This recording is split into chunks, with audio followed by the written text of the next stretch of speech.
মুসলমানের রক্তে আজ রঞ্জিত আর কান বুদ্ধরা আজ মারছে দেখো রোহিঙ্গা মুসলমান তারপরেও কেন দেখে থাকো মুসলমান তারপরেও কেন দেখে থাকো মুসলমান গর্জে ওঠো কণ্ঠে দরো রণাঙ্গনের গান গর্জে ওঠো কণ্ঠে দরো রণাঙ্গনের গান আর কতকাল অলস ঘুমে থাকবে মুসলমান এবার জাগো কণ্ঠে দরো রণাঙ্গনের গান বিশ্বের মুসলিম রাষ্ট্রপ্রধানরাই দেন সবাই হুঙ্কার গর্জে উঠলে থরথর কাঁপবে মিয়ানমারের সরকার বিশ্বের মুসলিম রাষ্ট্রপ্রধানরাই দেন সবাই হুঙ্কার গর্জে উঠলে থরথর কাঁপবে অং সাং সূচি সরকার তাদের বাঁচাতে সেনা পাঠিয়ে রাখেন ইমানের মান তাদের বাঁচাতে সেনা পাঠিয়ে রাখেন ইমানের মান গর্জে ওঠো কণ্ঠে দরো রণাঙ্গনের গান আর কতকাল অলস ঘুমে থাকবে نحمده ونستعينه ونستغفره ونؤمن به ونتوكل عليه ونعوذ بالله من شرور أنفسنا ومن سيئات أعمالنا من يهده الله فلا مضل له ومن يضلله فلا هادي له ونشهد أن لا إله إلا الله ونشهد أن محمدًا عبده ورسوله أما بعد فقد قال الله تعالى في كتاب المجيد والفرقان الحميد أعوذ بالله من الشيطان الرجيم بسم الله الرحمن الرحيم وألف بين قلوبهم لو أنفقت ما في الأرض جميعا ما ألفت بين قلوبهم ولكن الله ألف بينهم إنه عزيز حكيم وقال تبارك وتعالى إن الله وملائكته يصلون على النبي يا أيها الذين آمنوا صلوا عليه وسلموا تسليما اللهم صل على محمد وعلى آل محمد كما صليت على إبراهيم وعلى آل إبراهيم إنك حميد مجيد اللهم بارك على محمد وعلى آل محمد كما باركت على إبراهيم وعلى آل إبراهيم إنك حميد مجيد بلغ العلا بكماله كشف الدجى بجماله حسنت جميع خصاله صلوا عليه آئے دنیا میں بہت پاک مکرم بن کر کوئی آیا نہ مگر رحمت عالم بن کر بلغ العلا بکمالہ کشف الدجى بجمالہ حسنت جميع خصاله صلوا عليه وآله একটু জিকির করি লা ইলাহা ইল্লাল্লাহ জুড়ে সুরে লা ইলাহা ইল্লাল্লাহ আরো জোরে লা ইলাহা ইল্লাল্লাহ। নেই কেহ নেই আল্লাহ ছাড়া, লা ইলাহা ইল্লাল্লাহ, লা ইলাহা ইল্লাল্লাহ। জুড়ে লা ইলাহা ইল্লাল্লাহ। ফুলের গ্রানে গ্রানে অলির গুঞ্জরনে,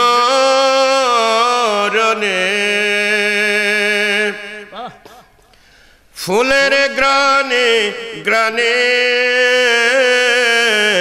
অলির গুঞ্জরনে, ওই নামেরই সুর শুনে মন, ওই নামেরই সুর শুনে মন দে যে নীরব সাড়া, লা ইলাহা ইল্লাল্লাহ, লা ইলাহা ইল্লাল্লাহ, লা ইলাহা ইল্লাল্লাহ,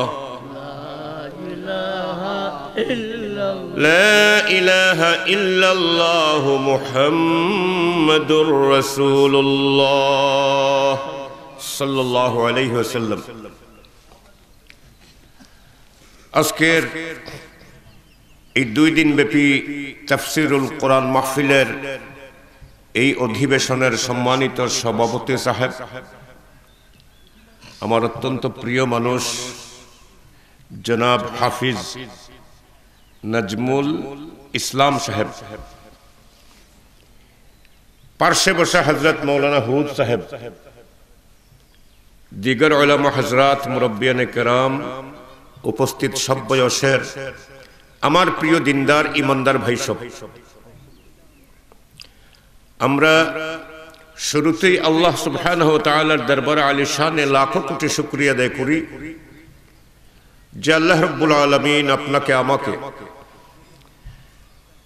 হযরত মৌলানা ওলিউর রহমান সাহেব স্মৃতি পরিষদ কর্তৃক আয়োজিত 2 দিন ব্যাপী তাফসীরুল কোরআন মাহফিলের এই অধিবেশনে আমাদেরকে সমবেত হওয়ার তৌফিক দিয়েছেন।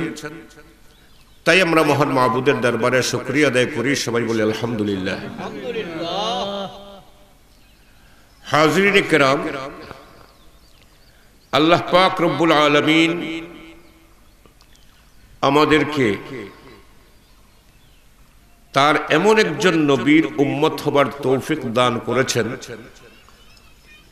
যে নবীকে আল্লাহ তাআলা কোরআনুল কারীমে ওয়ামা আরসালনাকা ইল্লা রাহমাতাল লিল আলামিন বলে ঘোষণা করেছেন। তিনি বিশ্ববাসীর জন্য রহমত, আর তার উম্মত যারা তাদের প্রত্যেকের অন্তরে অন্তরে আল্লাহ তাআলা রহমত নাজিল করেছেন। সেই নবীর সৌভাগ্যবান উম্মত আমরা হতে পেরেছি। তাই আমরা মহান মাবুদের দরবারে শুকরিয়া আদায় করি, আমরা সবাই বলি আলহামদুলিল্লাহ। এই উম্মতের আর অন্যান্য উম্মতের মধ্যে কিছু বৈশিষ্ট্যগত ব্যবধান আছে। যেমন নবী করিম সাল্লাল্লাহু আলাইহি ওয়াসাল্লাম যখন বদর যুদ্ধে তাশরিফ নেবেন, মক্কার কাফেরেরা অতর্কিতে হামলা করার জন্য তারা এসেছে 1000 সশস্ত্র যোদ্ধা নিয়ে। রাসূল সংগ্রহ করেছেন মাত্র 313 জন সাহাবী। এই সময় আল্লাহর রাসূল আনসার সাহাবীদের দিকে লক্ষ্য রেখে তাদের দিকে দৃষ্টিপাত করে বারবার জিজ্ঞেস করছিলেন যে কি করব আমরা, ওরা তো হামলা করার জন্য এসেছে, এখন আমরা মদিনায় কি অবস্থান করব না ময়দানে গিয়ে তাদের মোকাবেলা করব। রাসূলের দৃষ্টিটা কিন্তু ছিল আনসারদের প্রতি। তখন আনসার সাহাবীদের মধ্য থেকে 2 জন সাহাবী বক্তব্য রেখেছিলেন। একজন হচ্ছেন হযরতে হুযায়ফা ইবনুল ইয়ামান রাদিয়াল্লাহু আনহু, আর আরেকজন ছিলেন হযরতে মুআজ ইবনে জাবাল রাদিয়াল্লাহু আনহু। তাদের দুজনের বক্তব্যের সারমর্ম ছিল এই যে, হে আল্লাহর নবী, আমরা মুসা নবীর উম্মত নই। এই উম্মতের ব্যবধানটা বুঝেন। আমরা মুসা নবীর উম্মত নই। মুসা নবী তার উম্মতদের বলেছিলেন, চলো রে, ফেরাউনের সঙ্গে লড়াই হবে, আমার সাথে চলো। তারা বলেছিল, ইযহাব আনতা ওয়া রাব্বুকা ফাকাতিলা। মুসা, তুমি আর তোমার রব যাও, দুজনে গিয়ে ফেরাউনের বিরুদ্ধে লড়াই করো। ইন্না হাহুনা কাঈদুন, আমরা এখানে বসে থাকি, বসে বসে দেখি যে তুমি আর তোমার রব কেমন যুদ্ধটা করো। আল্লাহর হাবিব, আমরা সেই রকম উম্মত না, আমরা মুসা নবীর উম্মত নই যে আপনাকে আমরা বলবো, হে নবী আপনি এবং আপনার রব যান, বরঞ্চ আমরা আপনাকে বলছি, আপনি যদি আমাদেরকে হুকুম করেন, হে আমার সাহাবীরা, তোমরা ওই সাগরে ঝাঁপ দাও। ইয়া রাসূলুল্লাহ, আপনার কথা রক্ষা করতে গিয়ে আমরা আপনার কথায় সাগরে ঝাঁপ দিতে রাজি আছি। যদি আপনি বলেন আগুনে ঝাঁপ দাও, তাহলে আগুনে ঝাঁপ দিতেও রাজি আছি। যেরকম সুবহানাল্লাহ। আমার হাজিরিনে কেরাম, তাহলে কি বুঝা গেল যে মুসা আলাইহিস সালামের তো উম্মত ছিল, কথা বলেন না, কিন্তু তারা তাদের নবীর কথা রাখেনি। রাখতে গিয়ে বলেছে যে মানে আমরা বসে থাকি, তুমি আর তোমার রব যাও। আর আমাদের নবীর সাহাবীগণ বলছেন যে হুকুম আপনি দেবেন সেটি মাথা পেতে মেনে নিতে আমরা প্রস্তুত। কি বলেন, ঠিক কিনা? মুসা আলাইহিস সালাম সেই উম্মতকে নিয়ে ফেরাউনের দেশ থেকে চলে যাবেন। আল্লাহ পাক হুকুম দিয়েছেন, রাস্তা হয়েছে, হাতের লাঠির ইশারায় নদী পাড়ি দেবেন। ওরা কিন্তু জেদ ধরেছে, এরা যদি যায় আমরা যাব না, ওরা যদি যায় আমরা যাব না। তার উম্মত 12 গ্রুহে বিভক্ত। কয় গ্রুহ জুড়ে বলেন? 12 গ্রুহে বিভক্ত। এই দল বলে ওরা গেলে আমরা যাব না, ওরা বলে এরা গেলে আমরা যাব না। ব্যাস, তাদের জন্য 12টাই রাস্তা হলো। 12 গ্রুহ 12 পথে গেল। আমি বলি, এই নবীর উম্মত এইভাবে 12 গ্রুহে বিভক্ত হওয়ার উম্মত নয়। এরা যেদিকেই যাবে একদিকেই যাবে ইনশাআল্লাহ। কি বলেন, ঠিক কিনা? কারণ এরা মুহাম্মদুর রাসূলুল্লাহর উম্মত, এরা মুহাম্মদুর রাসূলুল্লাহর উম্মত। তাই আমরা যাতে একদিকে যেতে পারি, এক পথে চলতে পারি, এজন্য আপনাদের সামনে আজকে দরদ ভরা মন নিয়ে কিছু কথা বলতে চাই। যে কথাগুলোর প্রথম মুখাতাব, সম্বোধন যে ব্যক্তি প্রথম হবে, সে হলাম আমি, সে হলাম আমি। এখন যদি আপনারা আমার সঙ্গে শামিল থাকেন আলহামদুলিল্লাহ, আর শামিল না থাকলে আমি আমাকেই বলি। এই লক্ষ্যে আমি কোরআনুল কারীমের সূরা আনফালের 63 নম্বর আয়াতে মুকদ্দাসা তেলাওয়াত করেছি। সূরাটির নাম কি বলুন? আরো জোরে বলুন। আনফাল, আয়াতের নম্বর 63। আউযু বিল্লাহি মিনাশ শাইতানির রাজীম। বিসমিল্লাহির রহমানির রহিম। وألف بين قلوبهم لو أنفقت ما في الأرض جميعا ما ألفت بين قلوبهم ولكن الله ألف بينهم إنه عزيز حكيم। আল্লাহ সুবহানাহু ওয়া তাআলা ইরশাদ করছেন, ওয়া আল্লাফা বাইনা কুলুবিহিম, আর তিনি তাদের অন্তরের মধ্যে জোড় মিল মোহাব্বত পয়দা করে দিয়েছেন। লাউ আনফাকতা মা ফিল আরদি জামিআ, নবী এই পৃথিবীতে যা কিছু আছে তুমি যদি সব কিছু ব্যয় করে দিতে, খরচ করতে, তাহলে মা আল্লাফতা বাইনা কুলুবিহিম, তাদের অন্তরের জোড় তুমি পয়দা করতে পারতে না, হৃদয়ের প্রচন্ড ভালোবাসা সৃষ্টি করতে পারতে না। ওয়ালাকিন্নাল্লাহ আল্লাফা বাইনাহুম, আর আল্লাহ তাআলা তাদের অন্তরে প্রচন্ড ভালোবাসা ঢেলে দিয়েছেন। ইন্নাহু আজিজুন হাকিম, নিঃসন্দেহে তিনি হচ্ছেন প্রচন্ড ক্ষমতাধর এবং মহাবিজ্ঞানী। এই হচ্ছে আয়াতের তরজমা। এই আয়াতে আল্লাহ পাক রব্বুল আলামিন তার নবী মুহাম্মদুর রাসূলুল্লাহ সাল্লাল্লাহু আলাইহি ওয়াসাল্লামকে বলছেন, হে নবী, এই যে ইমানদারদের ভেতরে, তোমার উম্মতদের ভিতরে, তোমার সাহাবীদের ভেতরে এই যে আমি পারস্পরিক মিল জুড় আর ভালোবাসা পয়দা করে দিয়েছি, এটা আমি করে দিয়েছি। ওয়া আল্লাফা বাইনা কুলুবিহিম, আল্লাহ এটা করে দিয়েছেন। আমি যদি করে না দিতাম তাহলে তোমার পক্ষে এটা করা সম্ভব হতো না। দুনিয়ার সব কিছু যদি তুমি এর পেছনে ব্যয় করে দিতে, তারপরেও সম্ভব হতো না। কোথাকার কে আর কি প্রচন্ড মহব্বত, কি প্রচন্ড ভালোবাসা। সাহাবায়ে কেরাম রাদিয়াল্লাহু আনহুম আজমাইনের দিকে তাকান। এই সাহাবায়ে কেরাম রাদিয়াল্লাহু আনহুম আজমাইন, তারা একজন এক গোষ্ঠীর, আরেকজন আরেক গোষ্ঠীর, একজন এক দেশের, আরেকজন আরেক দেশের, একজন শ্বেতাঙ্গ আরেকজন কৃষ্ণাঙ্গ। কি বলেন, ঠিক কিনা?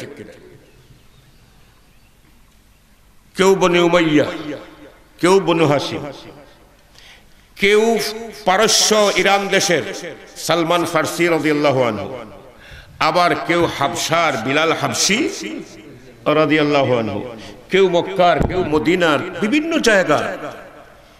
কিন্তু তাদের প্রত্যেকের অন্তর, দিল, একজনের দিলের সঙ্গে আরেকজনের দিলটা এইরকম চেইনের মতো বাঁধা ছিল। কি বলে, ঠিক কিনা? চেইনের মতো বাঁধা ছিল। আল্লাহ ফাবাইনা কুলুবিহিম, আল্লাহ মানেই হচ্ছে হৃদয়ের সাথে হৃদয়কে গেঁথে ফেলা, হৃদয়ের সাথে হৃদয়কে বাঁধা, হৃদয়ের সাথে হৃদয়কে জোড়া। এটা মহব্বতের চাইতে আরো উচ্চ পর্যায়ে, মহব্বতের চাইতে আরো উচ্চ পর্যায়ে। এইভাবে আমি তোমার নবী, হে নবী, তোমার সাহাবীদের ভিতরে এই রকমের মিল আর জোড় আমি পয়দা করে দিয়েছি। আমার হাজিরিন কিরাম, এই জোড় আর মিলটা কি পরিমাণ বেশি ছিল।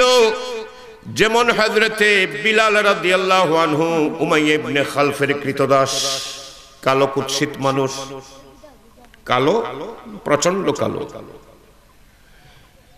এই বিলাল রাদিয়াল্লাহু আনহু ইসলাম কবুল করেছেন, পড়ে নিয়েছেন লা ইলাহা ইল্লাল্লাহু মুহাম্মাদুর রাসূলুল্লাহ। ইসলাম কবুল করার সঙ্গে সঙ্গে দেখা যায় এই বিলালের জন্য বাকি সাহাবীদের অন্তরে, নবীর অন্তরে তো আছেই, বাকি সাহাবীদের অন্তরে প্রচন্ড ভালোবাসা তৈরি হয়ে গেল। মাত্র ঈমান আনলেন, মাত্র ঈমান এনেছেন।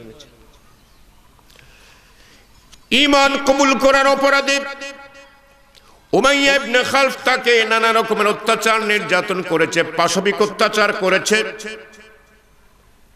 দেখেছেন হযরতে আবু বকর সিদ্দিক রাদিয়াল্লাহু আনহু পেরেশান হয়ে গেছেন, আমার ভাইটিকে কিভাবে মুক্ত করা যায়, কিভাবে মুক্ত করা যায়। অথচ আবু বকর সিদ্দিক রাদিয়াল্লাহু আনহু কুরাইশি, এবং তিনি অত্যন্ত মর্যাদাবান ব্যক্তি। ইসলাম কবুল করার আগেও তিনি মর্যাদাবান, পরেও তো তামাম উম্মতের ভিতরে সবচেয়ে বেশি মর্যাদাবান। আল্লাহর রাসূল বলেছেন যে তামাম পৃথিবীর তোমরা সকলের ঈমানকে, ঈমানদারদের ঈমানকে যদি এক পাল্লায় রাখা যায় আর আমার আবু বকরের ঈমানকে এক পাল্লায় রাখা যায়, আবু বকরের পাল্লা ভারী হয়ে যাবে। আল্লাহ রাসূল বলেছেন লাউ কুনতু মুত্তাখিযান খালিলা লা আত্তাখাযতুহু খালিলা, আমি যদি কাউকে আমার বন্ধু বানাতাম তাহলে আবু বকরকেই আমার বন্ধু বানাতাম। ওয়ালাকিন্না উখওয়াতুল ইসলামে আফদল, কিন্তু ইসলামের ভ্রাতৃত্বের বন্ধন যেটা, এটা কিন্তু বন্ধুত্বের চাইতে বড়। জোরে বলেন সুবহানাল্লাহ। এটা বন্ধুত্বের চাইতে বড়। এক ইমানদার আরেক ইমানদারের জন্য যে পরিমাণ ত্যাগ এবং কোরবানি স্বীকার করতে পারে, একজন বন্ধু আরেক বন্ধুর জন্য ততটুকু পারে না। কি বলেন ঠিক না? তার মানে বন্ধুত্বের চাইতে আরো বড় ইসলামের ভ্রাতৃত্বের বন্ধন যেটা, এটা আরো উত্তম, আরো শ্রেষ্ঠ, আরো বড়। তাই দেখা যায় হযরতি বিলালের উপরে স্টিম রুলার চলছে, কখনো উত্তপ্ত মরুভূমির উপরে চিৎ করে শুয়ে রাখা হয়েছে, কখনো থাকে ঘোড়ার সঙ্গে বেঁধে, বিপরীত দিক থেকে তার পায়ে বেঁধে ঘোড়া বিপরীত তাকে ঘোড়াটিকে হাতিয়ে নেওয়া হচ্ছে, আর বিপরীত দিক থেকে তাকে টেনে টেনে নিয়ে আসা হচ্ছে, পা থেকে তার চামড়া খসে উঠতেছে। এরপরেও হযরতে বিলাল রাদিয়াল্লাহু আনহু উমাইয়া ইবনে খালফ সহ কাফেরদের কাছে সারেন্ডার করেন না, তার জুবান থেকে শুধু জারি হতে থাকে আহাদ আহাদ আহাদ, যে এক আল্লাহর প্রতি ঈমান এনেছি ছাড়বো না, যে নবীর সঙ্গ নিয়েছি নবীকে ছাড়বো না, যে ইমানদারকে আমার ভাই হিসেবে গ্রহণ করেছি ওই ইমানদারকে আমি কখনো শত্রু ভাববো না। যে কথা তেমন কাজ, অত্যাচার নির্যাতন সহ্যই করে চলেছেন, কিন্তু তিনি যতটা না বিচলিত, আবু বকর সিদ্দিক রাদিয়াল্লাহু আনহু অন্য সাহাবীরা দেখা যায় তার জন্য এর চাইতে বেশি বিচলিত, কষ্টটা অনুভব করছেন তারা আরো বেশি। ভাইটিকে বাঁচাতে হবে, ভাইটিকে রক্ষা করতে হবে। হযরত আবু বকর সিদ্দিক রাদিয়াল্লাহু আনহু রাসূলুল্লাহ সাল্লাল্লাহু আলাইহি ওয়াসাল্লামের অনুমতিতে যোগাযোগ শুরু করলেন উমাইয়া ইবনে খালফের সঙ্গে। সে বিরাট বড় অঙ্ক হাঁকলো যে এত শত স্বর্ণ মুদ্রা বা এত টাকা যদি দাও তাহলে তোকে আমরা মুক্তি দেব, যেটা সাধারণত সেই জামানায় কোনো গোলামের দাম এত বেশি উঠতো না। এত বিপুল অঙ্ক তারা হাঁকলো। অবশেষে হযরত আবু বকর সিদ্দিক রাদিয়াল্লাহু আনহু তার সম্পদ দিলেন, আরো কিছু সাহাবীদেরকেও বললেন তারাও সম্পদ দিলেন। এমনকি অবশেষে আল্লাহর নবীর কাছে এসে বললেন, নবীও কিছু অর্থ দিয়ে বললেন, যাও রে আবু বকর আমার এগুলো নাও, আর এগুলো একত্রিত করে উমাইয়া ইবনে খালফকে দিয়ে দেওয়ার বিনিময়ে আমার বিলালকে মুক্ত করে নিয়ে আসো। বিলালকে মুক্ত করে নিয়ে আসা হলো। জোরে কোন সুবহানাল্লাহ। বিলাল কাফরি কৃতদাস, কালো চামড়ার মানুষ। হযরতে আবু বকর শ্রেষ্ঠ বংশেরই একজন মানুষ, মর্যাদার দিক থেকেও শ্রেষ্ঠ, ইমানদারদের মধ্যেও তিনি শ্রেষ্ঠ। অথচ দুজনের ভিতরে একজনের দিলের সঙ্গে আরেকজনের দিল কেমন বাঁধা, বিলালকে ওই শৃঙ্খল থেকে মুক্ত না করা পর্যন্ত আবু বকর মনে করছেন আমি নিজেই শৃঙ্খলিত। কি বলেন ঠিক না?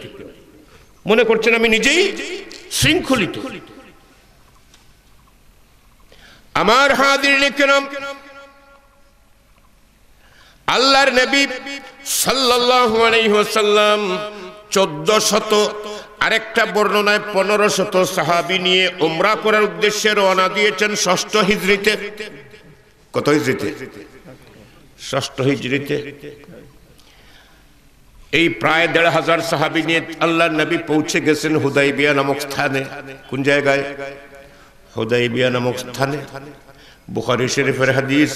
হুদাইবিয়াতে পৌঁছার পরে আল্লাহর নবী সাল্লাল্লাহু আলাইহি ওয়াসাল্লাম সেখানে সাহাবীরা আল্লাহর নবীকে ঘেরাও দিয়ে দাঁড়ালেন, বললেন, ইয়া রাসূলুল্লাহ এইখানে তো পানির কোনো বন্দোবস্ত নাই, কি করা যায়?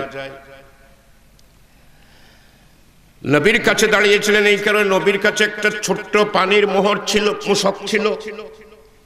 এই মুশকের সামান্য পানি ছিল, তাও আল্লাহর নবী উযু করে ফেলেছেন, ব্যবহার করে ফেলেছেন। খুবই অল্প পানি রয়েছে। এই অবস্থায় তারা বলছেন, ইয়া রাসূলুল্লাহ পানির ব্যবস্থা তো নাই, আমরা তো উযু করতে পারি না, এই পানাহারের পানের পানিও নাই। আল্লাহর নবী সাল্লাল্লাহু আলাইহি ওয়াসাল্লাম তখন সেই পানির পাত্রে এইভাবে হাত রেখে দিলেন, আর আল্লাহর নবীর 5টা আঙ্গুলের মাঝখান দিয়ে স্বচ্ছ পানির প্রস্রবণ বা ঝর্ণা জারি হয়ে গেল। বুখারীর হাদিস।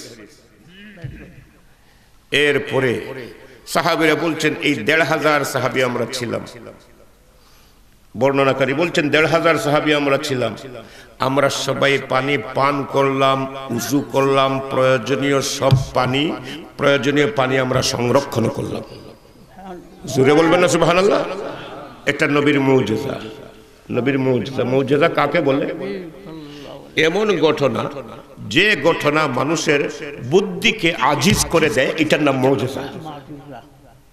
যে ঘটনা মানুষের বুদ্ধিকে, আকলকে আজিজ করে দেয়, অক্ষম বানিয়ে ফেলে, এটার নাম মুজিজা। 5 আঙ্গুলের মাঝখান দিয়ে ঝর্ণা কেমনে জারি হয়, বুদ্ধি তো এইখানে শেষ। কি বলেন, ঠিক কিনা? এরপরে আল্লাহর নবী সাল্লাল্লাহু আলাইহি ওয়াসাল্লাম হযরত ওসমানকে পাঠালেন, ওসমান তুমি যাও, ওসমান তুমি যাও, মক্কাবাসীকে গিয়ে বলবে যে আমরা যুদ্ধ করার জন্য আসি নাই, আমরা এসেছি কেবলমাত্র তোয়াফটা করবার জন্য, উমরাটা করবার জন্য, তারা যেন আমাদেরকে পারমিশন দেয়। হযরত ওসমান চলে গেলেন মক্কার ভিতরে। খবর এসে গেল, এদিকে হযরত ওসমান রাদিয়াল্লাহু আনহু তাদের কাছে পৌঁছে প্রস্তাবও দিলেন।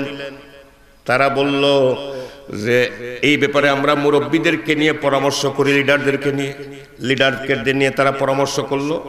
পরামর্শ করে বলল, হে ওসমান, এই বছর তোমাদেরকে উমরা করতে দেওয়া হবে না, তোমরা এই বছর ফিরে যাও, আর আগামী বছর এসে উমরা করতে পারবে কিছু শর্ত সাপেক্ষে। এই শর্তগুলো আমাদের লিডারেরা ঠিক করে দিয়েছেন, আর এই শর্তগুলো আলোচনা করার জন্য তোমার সঙ্গে 2 জন প্রতিনিধি দেওয়া হচ্ছে। এরা তোমার নবীর সঙ্গে এই শর্তগুলো নিয়ে আলাপ করবেন। আর তুমি যেহেতু খানায়ে কাবা পর্যন্ত পৌঁছে গেছো, খানায়ে কাবার সেহেনে তুমি বসেও আছো, অতএব কেবল তোমাকে সুযোগ দিয়ে দেওয়া হলো, যেহেতু তুমি খানায়ে কাবার সেহেনে পৌঁছে গেছো, অতএব তুমি খানায়ে কাবার তওয়াফটা করে নিতে পারো। যেহেতু তুমি পৌঁছে গেছো, তারা বসতেও জায়গা দিয়েছিল খানায়ে কাবার একটা দেয়ালের ছায়ায়, অতএব তুমি তওয়াফ করে নিতে পারো। তিনি বলেছিলেন, হে বেঈমানেরা, আমরা এবং আমাদের নবীর মাঝখানের সম্পর্ক তো তোমরা কেউ বুঝতেই পারো নাই। হিজরত করে মদিনায় গিয়েছি, 6টা বছর চলে গেছে। এই 6 বছরের ভিতরে আমরা এই খানায়ে কাবারকে তওয়াফ করা দূরের কথা, সুযোগ তো হয় নাই। এমনকি এরপর থেকে আরো প্রায় 16 মাসের মতো গিয়েছে আমরা খানায়ে কাবাকে পেছনে রেখে নামাজ আদায় করেছি। বাইতুল মুকদ্দাসকে সামনে রেখে খানায়ে কাবা ছিল আমাদের পেছনে। কারণ নবী বাইতুল মুকদ্দাস অভিমুখে নামাজ পড়েছেন, আমরা তাকে সামনে রেখেছি, বাইতুল্লাহকে প্রয়োজনে পেছনে ফেলে দিয়েছি। চিন্তা করবেন, প্রায় 16 মাস পরে যখন আয়াত আসলো, এবারে চেহারা ঘুরাও, ফাওয়াল্লি ওয়াজহাকা শাতরাল মসজিদিল হারাম, নবী নামাজের ভেতর থেকেই চেহারা ফিরিয়ে নিলেন। আমরা দেখলাম আমার নবীর চেহারা চলে গেছে খানায়ে কাবার দিকে। এবারে নবীর দেখা দেখি আমরাও আমাদের চেহারা খানায়ে কাবার দিকে ফিরিয়ে নিলাম নবীর কারণে। জোরে করুন সুবহানাল্লাহ। নবীর চেহারা ফিরিয়ে নিয়েছেন, তাই আমরাও ফিরিয়ে নিলাম। সেই নবীকে হুদাইবিয়াতে রেখে এসেছি মাত্র কয়েক মাইল দূরে, আর আমি খানায়ে কাবার সেহেন পর্যন্ত এসে গেছি বলে তোমরা বলছো যে তুমি যেহেতু এসে গেছো তওয়াফ করে নাও। শোনো রে হে মুশরিকরা, হে কাফেররা, শোনো, ওয়াল্লাহি লা আতুফা বিহি, আল্লাহর কসম করে বলছি এই ঘরের তওয়াফ তত সময় পর্যন্ত আমি করব না, হাত্তা ইয়াতুফান নবী হাত্তা ইয়াতুফা রাসূলুল্লাহ, যতক্ষণ পর্যন্ত আল্লাহর রাসূল সাল্লাল্লাহু আলাইহি ওয়াসাল্লাম এই ঘরের তওয়াফ না করেছেন, আমি ওসমান ততক্ষণ এই ঘরের তওয়াফ করব না। চিৎকার দিয়ে বলুন সুবহানাল্লাহ। এরা ছিলেন নবীর সাহাবী, জোরে কোন সুবহানাল্লাহ। খবর পৌঁছে গেছে ওসমানকে তারা হত্যা করে ফেলেছে। একটা বুয়া খবর। ওই ১৫০০ সাহাবী একত্রিত হয়ে গেছেন, জমায়েত হয়ে গেছেন। আল্লাহর নবীকে বলছেন, ইয়া রাসূলুল্লাহ, এই খবর, আমরা ওসমানের খুনের বদলা না নিয়ে যেতে চাই না। আল্লাহর নবী হাত বাড়িয়ে দিলেন, বায়াত নাও, শপথ করো। শপথ হয়ে গেল। আমরা ওসমানকে পাঠিয়েছিলাম, ওসমানকে তারা খুন করেছে। যতক্ষণ পর্যন্ত ওসমানের খুনের বদলা না নিয়েছি ততক্ষণ পর্যন্ত আমরা ফিরে যাব না। বায়াত নিলেন তারা। বায়াত প্রক্রিয়া শেষ হয়েছে। এখন দেখা যায় হযরত ওসমান ওই দুইজনকে সঙ্গে নিয়ে জীবিত হাজির। আসলে খবরটা কি ছিল? ভুয়া খবর। আর এই বায়াতের উপরে আল্লাহ তাআলা এত বেশি খুশি হয়ে গেলেন, এই বায়াতকে উপলক্ষ করে কোরআনুল কারীমের আয়াত নাযিল করে দিলেন। আল্লাহ রাব্বুল আলামিন বলে দিলেন, হে নবী, ইয ইউবাইউনাকা, যখন সাহাবীরা আপনার হাতে হাত রেখে বায়াত করছিল, হে নবী, ওই হাতের হাত রেখে যখন আপনার হাতে হাত রেখে বায়াত করছিল, নবী গো, এই হাতের উপরে ছিল আমি আল্লাহর হাত, ইয়াদুল্লাহি ফাওকা আইদিহিম, আমি আল্লাহর হাত ছিল তাদের হাতের উপরে। জোরে বলেন সুবহানাল্লাহ। চিন্তা করেন, খবরটা কিন্তু ভুয়া, খবরটা কিন্তু ভুয়া। এই ভুয়া খবরের উপরে শপথ হলো যে ওসমানের খুনের বদলা না নিয়ে যাব না।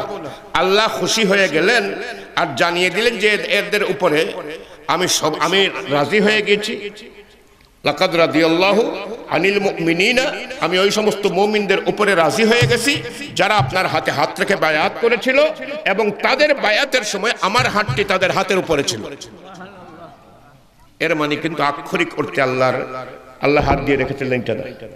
কারণ আল্লাহ তো এমন এক সত্তা, যে সত্তার ব্যাপারে কোরআনুল কারীমে এসেছে, লাইসা কামিসলিহি শাইউন ওয়া হুয়াস সামিউল বাসীর। বাসীর আল্লাহ তাআলার মতো, লাইসা কামিসলিহি শাইউন, কোনো কিছু আল্লাহর মতো না। কি বলেন, ঠিক না?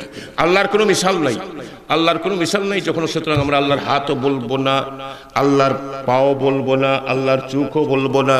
তবে কোরআনে তো এসেছে হাত, ইয়াদুল্লাহ মানে আল্লাহর হাত। অতএব এইটার তাবিলটা হচ্ছে এই, ইয়াদুল্লাহ মানে আল্লাহর হাত, মানে হচ্ছে আল্লাহর কুদরত, কুদরতি হাত।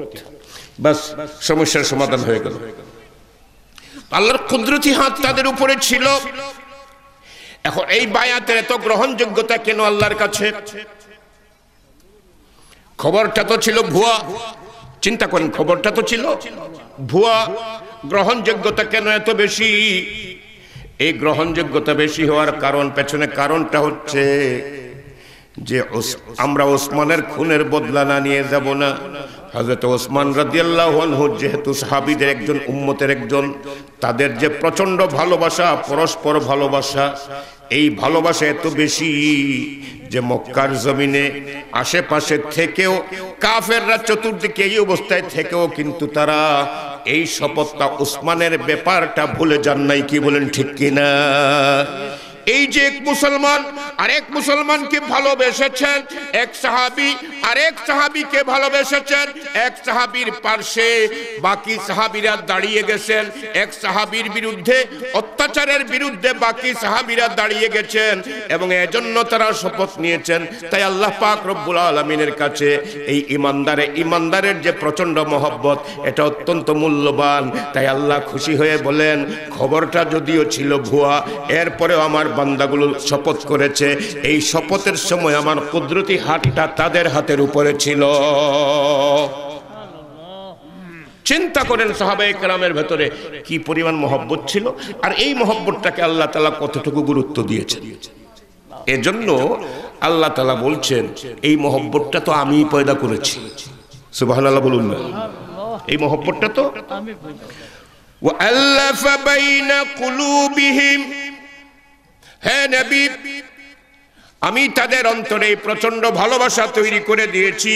লাউ আনফাকতা মা ফিল আরদি জামিআ, হে নবী দুনিয়ার বুকে যা কিছু আছে সব কিছু তুমি আল্লাহর রাহে যদি তুমি সব কিছু যদি তুমি ব্যয় করে দিতে, খরচ করে দিতে তাদের এই আন্তরিকতার পেছনে, তাহলে তুমি তাদের ভেতরে এই আন্তরিকতা পয়দা করতে পারতে না। আমাদের দেশে দেখবেন অনেকে অনেক কিছু খরচ করে, মানুষের মন জয় করার জন্য খরচ করে কিনা। ইলেকশন আসলো, হয়তো আপনাদের এলাকায় নাই, বিভিন্ন জায়গায় দেখেছি, ইলেকশন আসলো, মেম্বারেরা চেয়ারম্যানেরা এদের ভিতরে কেউ কেউ আছে, সবাই না, এদের ভিতরে কেউ কেউ আছে এরা রাতের বেলা মানুষের মন জয় করার জন্য টাকা বাড়তে শুরু করে। কি বলেন ঠিক কিনা?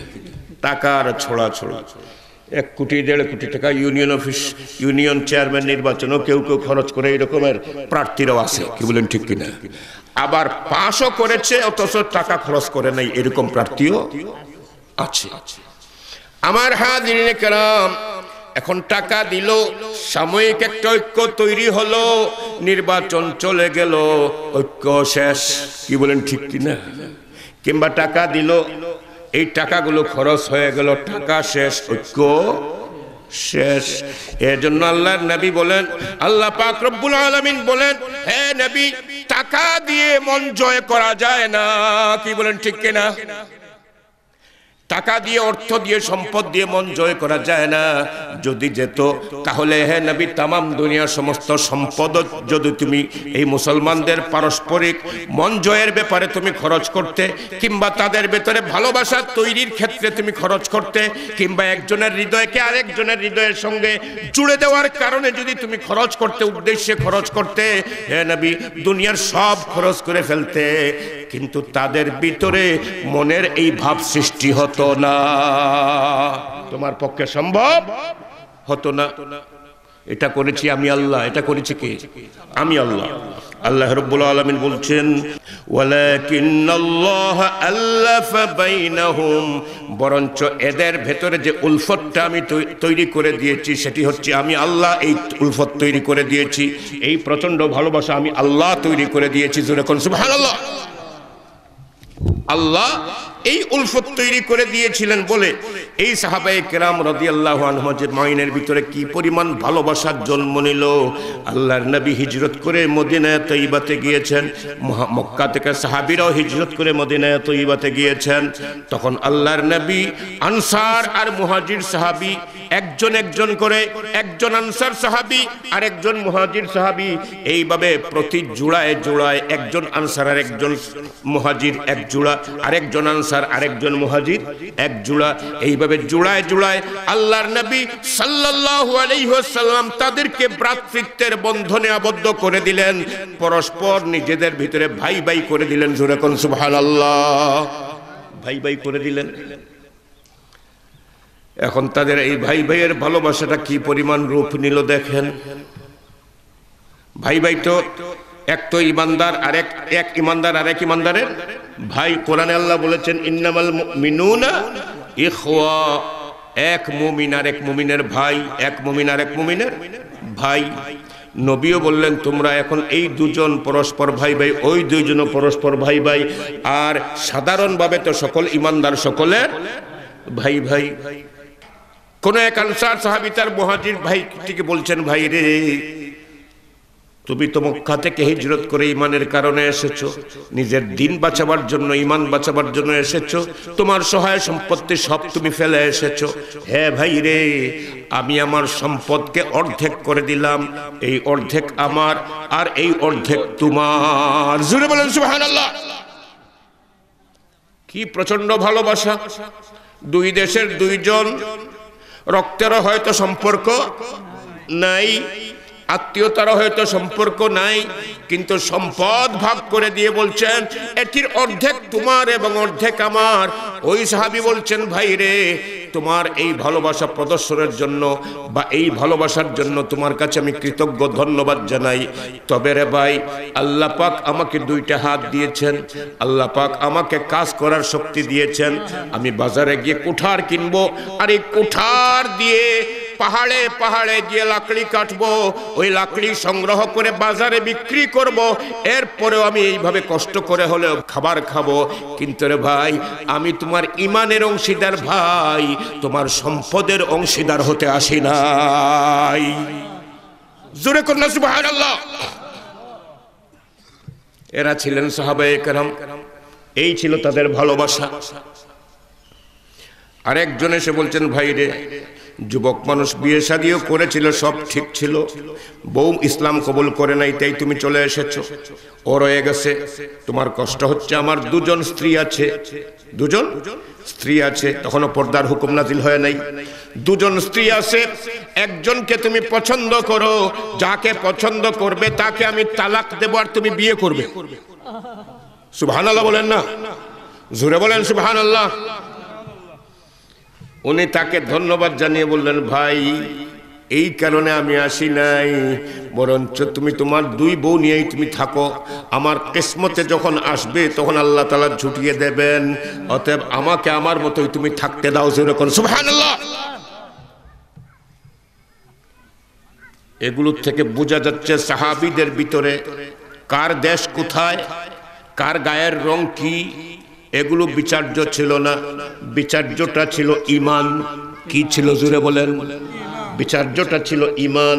এই ঈমানের কারণে তাদের ভিতরে এই রকমের প্রচন্ড ভালোবাসা তৈরি হয়েছে, এবং আল্লাহ বলেন এটি তৈরি করে দিয়েছি আমি আল্লাহ। ওয়া আল্লাফা বাইনা কুলুবিহিম, ওয়া আল্লাফা বাইনা কুলুবিহিম। আমি আল্লাহ তাদের কলবের ভিতরে এই ভালোবাসা তৈরি করে দিয়েছি। দেখেন না, যুদ্ধের ময়দানে যুদ্ধে আহত হয়েছেন বেশ কিছু মুসলমান নবীর সাহাবী, কেউ কেউ হয়তো শহীদ হয়েছেন। এবারে একজন আহত ব্যক্তি পানি বলে চিৎকার দিয়েছেন, শুশ্রূষাকারী ব্যক্তি পানির গ্লাস নিয়ে তার কাছে গিয়েছেন। এই সময় আরেকজন আহত সাহাবী পানি বলে চিৎকার দিয়েছেন। এই সাহাবী অষ্টাগত, প্রাণ যায় এই অবস্থা। কিন্তু তিনি বলছেন, ভাই রে, আরেক ভাই পানি বলে চিৎকার দিয়েছে, আমার মনে হচ্ছে আমার চাইতে ওই ভাইয়ের পানির পিপাসাটা বেশি।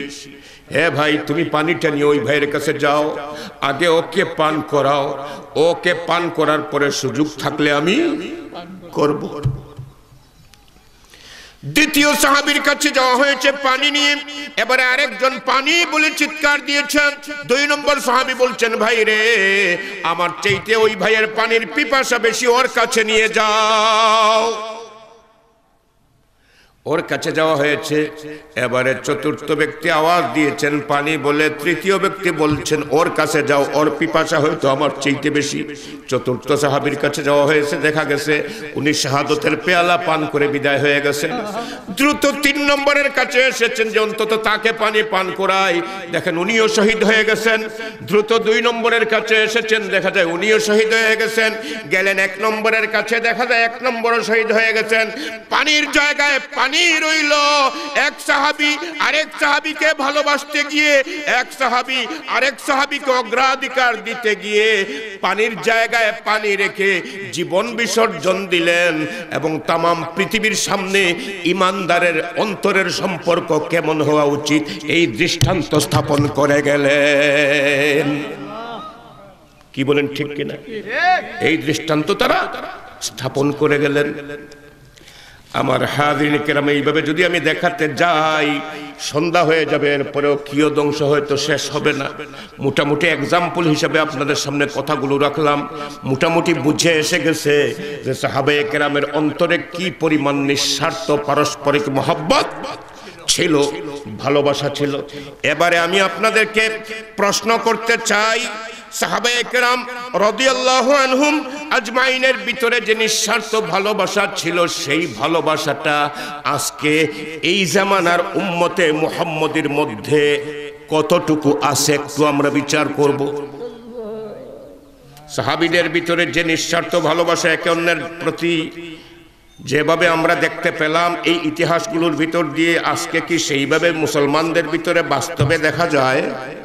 আসতে বলেন কেন? দেখা যায় না, বাস্তবে এটা নাই। কোথায় কোথায় আমরা বলি আল্লাহ দুয়াতেও বলি আল্লাহ এই উম্মতকে এক বানাও, এই উম্মতকে নেক বানাও। এই দোয়াটা হয় না কোথায়? কি বলেন আপনারা? এটা তো হয়নি। আল্লাহ এই উম্মতকে এক বানাও, নেক বানাও, ওয়াজটা কেমন হয়?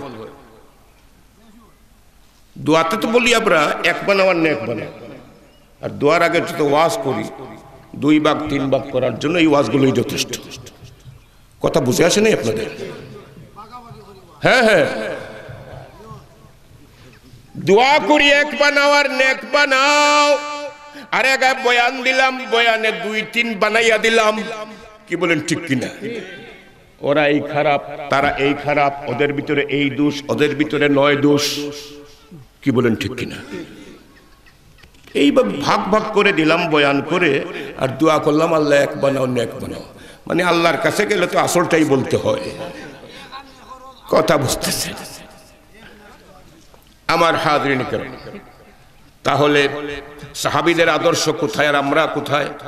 আমার নবী যেমন আমার জন্য আদর্শ, কোন ব্যাপারে আমার নবী আদর্শ? আল্লাহর আনুগত্যের ব্যাপারে নবী আমাদের আদর্শ, আর আল্লাহর নবীর আনুগত্যের ব্যাপারে সাহাবীগণ আমাদের আদর্শ। ঠিক কিনা? তো কে বলে আমরা সাহাবী মানি না? আমরা সাহাবী মানি তো মানি, বরঞ্চ সাহাবীদেরকে আমাদের আদর্শ মানি। ঠিক কিনা? আর আমরা খুঁজতে চাচ্ছি যে সাহাবীদের ভিতরে কেমন আমল ছিল, কেমন ভালোবাসা ছিল, এটাই আমরা পর্যালোচনা করছি এই কারণে যাতে এই ভালোবাসাটা আমাদের নিজেদের ভিতরে নিয়ে আসতে পারি। কি বলেন ঠিক কিনা? আমার হাজরিন কিরাম, এই সাহাবায়ে কেরাম রাদিয়াল্লাহু আনহুম আজমাইন, তাদের ভিতরে যে প্রচন্ড ভালোবাসা আমরা দেখলাম, এটা কিন্তু আজকে আমাদের মধ্যে বর্তমান নাই। আজকের বর্তমানের অবস্থাটা কি, এটা আমি না বলে মাত্র 3 জন কবির কাছ থেকে 3টা উক্তি বলেই এই উত্তরটা দেই। কবি আলতাফ হোসেন হালি রহমতুল্লাহি আলাইহি বলেছেন, उर्दू साहित्य कवि अल्ताफ हुसैन हाली, जिस दिन न थे गैरों के दिल आके मिलाए, उस दिन में खुद भाई से अब भाई जुदा है। जू तफरीका अक़वाम के आया था मिटाने, उस दिन में खुद तफरीका अब आके पड़ा है। ऐ खस्साए खस्सान रसूल वक्त दुआ है, उम्मत पे तेरी आके अजीब वक्त पड़ा है। हे नबी, আজকে এই উম্মতের জন্য বিশেষ দোয়া করা দরকার। এই উম্মতের জন্য বিশেষ দোয়া করা দরকার, কারণ আপনার উম্মতের উপরে বড় আজব সময় এসেছে, বড় আজব সময় এসেছে। কি সেই আজব সময়? জিস দিন थे गैरों के दिल आके मिलाए, পৃথিবীর কোন দেশের কে, কোন বর্ণের কে, কোন রঙের কে, এই বৈচিত্র্যময় পৃথিবীর বৈচিত্র্য রকমের মানুষকে একত্রিত করে দিয়েছিল যে দিন ইসলাম এসে। হে আল্লাহর নবী, দোয়া করুন বেশি বেশি করে, এই কারণে যে আপনার উম্মতদের ভিতরে আজকে সেই গুণ আর নাই। এখন সেই উম্মতরা কি হয়ে গেছে? এখন সেই উম্মতেরা পরস্পর ভাই থেকে ভাই আলাদা হয়ে গেছে। ভাই ভাইকে দেখতে পারে না, এক আলিম আর এক আলিমকে দেখতে পারেন না, এক হাফিজ আর এক হাফিজকে দেখতে পারেন না, ইমাম মুয়াজ্জিনকে দেখতে পারেন না, এক পীর সাহেব আর এক পীর সাহেব দেখতে পারে না, এক পীর সাহেবের মুরিদ আর এক পীর সাহেবের মুরিদ দেখতে পারে না, দেখতে পারে না। এই আজব রূপটাই কিন্তু এই উম্মতকে গ্রাস করে ফেলেছে।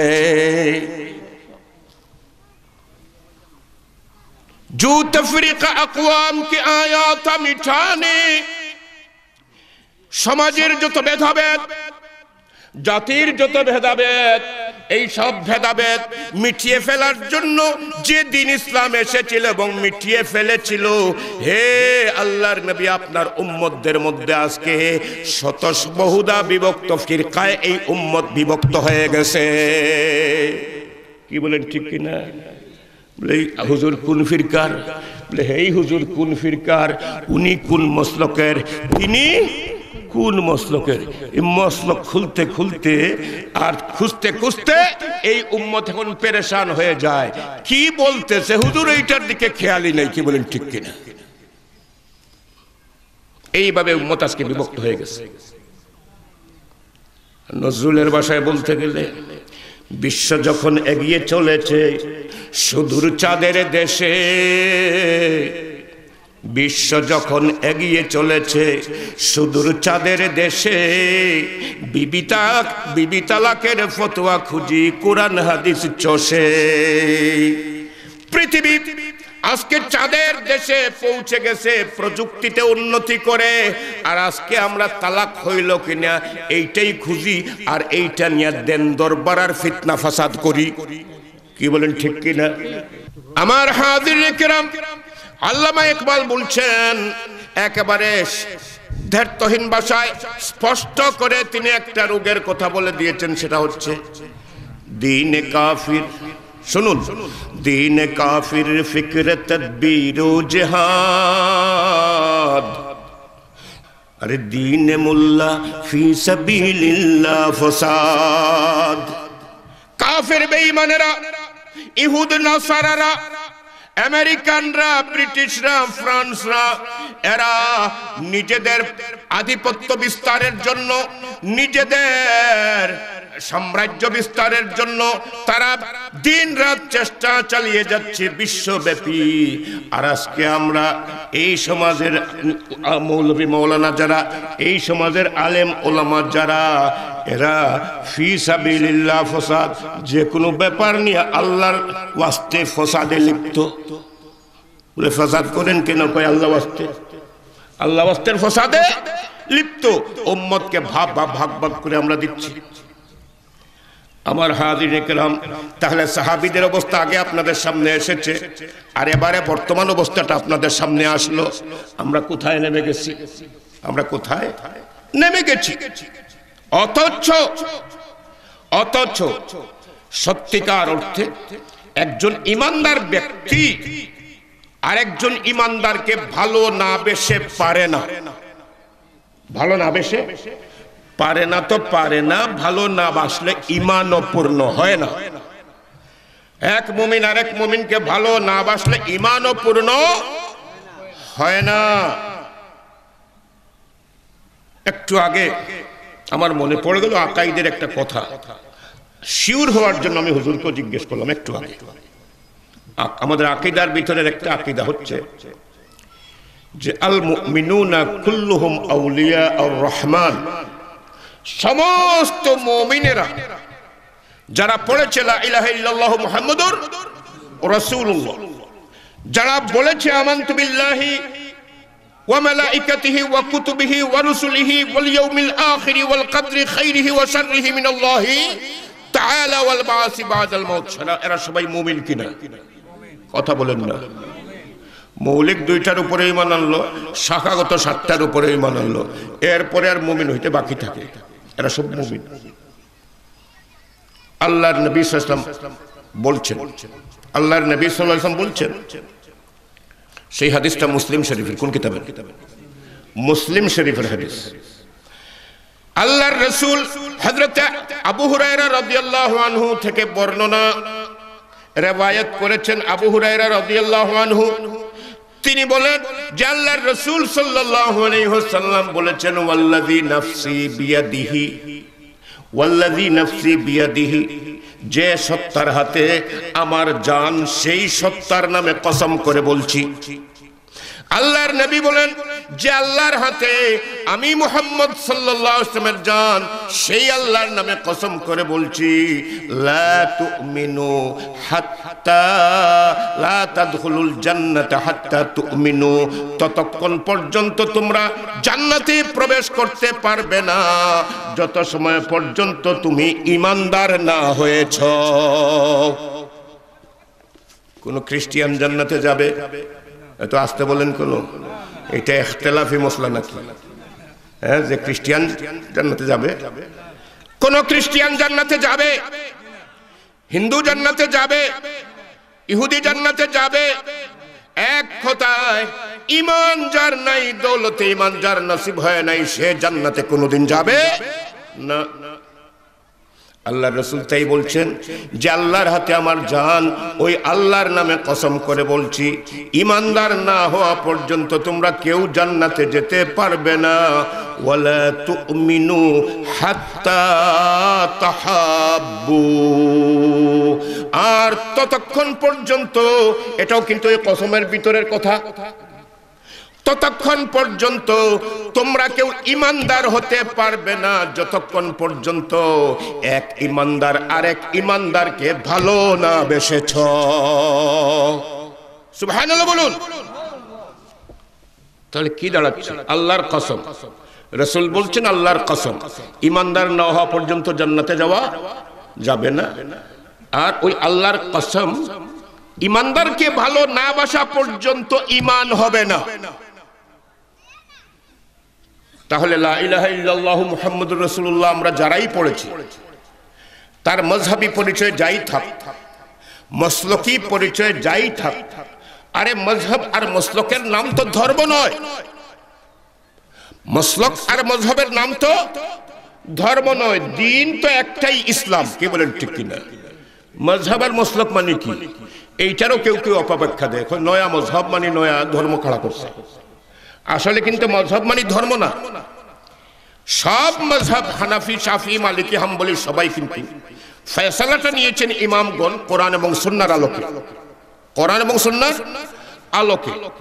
এবং যেখানে গিয়ে যে হাদিস, কোথাও যদি কন্ট্রাডিকশনারি হাদিস পাওয়া যায়, একটার সঙ্গে আরেকটা যেমন দৃশ্যত মিল পড়ছে না এরকম পাওয়া যায়, বা এরকম কোন হাদিসের অর্থ দুই রকম তিন রকম করা যায়, ব্যাখ্যা করা যায়, তখন এই সমস্ত ব্যাপারে ইসলামী পণ্ডিতগণ, ইমামগণ, মুজতাহিদগণ যে ব্যাখ্যা গ্রহণ করেছেন, এই ব্যাখ্যার দিকে যাওয়ার নামই হচ্ছে মাযহাব। আবু হানিফা একটা ব্যাখ্যা দিয়েছেন, ব্যাস এই ব্যাখ্যার পথে যাওয়ার নামই, যাওয়াটাই মাযহাব। শাফি সাহেব আরেকটা দিয়েছেন, সেই দিকে যাওয়ার নামই কি? মাযহাব, আরেকটা মাযহাব। তাহলে মাযহাব আলাদা ধর্ম না মূল ধর্মকে মানবার পথ? তাহলে এইটা অপব্যাখ্যা করা হয় যে নয়া মাযহাব নাকি নয়া ধর্ম। জোরে করে নাউজুবিল্লাহ। ধর্ম আমাদের সবার একটা, মাযহাব হচ্ছে মানবার জন্য ব্যাখ্যা বিশ্লেষণ পদ্ধতি, এর একটা পথের নাম হচ্ছে মাযহাব। ঠিক মসলকটা এরকম, একই মযহাবের ভিতরে এক পীর সাহেব কিছু কিছু ব্যাপারে, ছোটখাটো ব্যাপারে এক একটা মত দিয়েছেন, বাস কিছু লোক এই পথে গিয়েছে, এই পথে যারা গিয়েছে মান সালাকা, এটাই হচ্ছে তাদের মসলক, এটা তাদের মসলক। সুতরাং মসলক ধর্ম নয়, মাযহাব ধর্ম নয়, এগুলো এর নিচের অনেক নিচের এক একটা বিষয়। ধর্ম তো ইন্নাদ-দীনা ইনদাল্লাহিল ইসলাম, একমাত্র একটাই, সেটার নাম ইসলাম। সেটার নাম কি? জুড়ে বলুন, ইসলাম। শতায়ত লা ইলাহা ইল্লাল্লাহু মুহাম্মাদুর রাসূলুল্লাহ যারা পড়েছি, আমরা সব এক দিনের অনুসারী এবং আমরা ঈমানদার। কি বলেন ঠিক কিনা? উনি কেউ মযহাবের দিক থেকে হানাফি হতে পারে, কেউ মযহাবের দিক থেকে শাফিঈ হতে পারে। আমরা এক দ্বীনের অনুসারী, আমরা এক নবীর অনুসারী, ইসলামের অনুসারী, আমরা সব মুমিন, আমরা মুসলমান। আমাদের মাসলাক ভিন্ন হতে পারে। কি বলেন ঠিক কিনা? মাসলাক ভিন্ন হতে পারে। যেমন একজন দেওবন্দি কওমি মাসলকে হতে পারে, আর একজন সরকারি মাসলকে হতে পারে, একজন দেওবন্দি মসলকে হতে পারে, আর একজন বদরপুরি মসলকে হতে পারে। কি বলেন ঠিক কিনা? এটা কিন্তু মসলক, এটা দিনের কোনো মৌলিক বিষয় নয়, নিচের বিষয়। কথা বুঝতেছেন?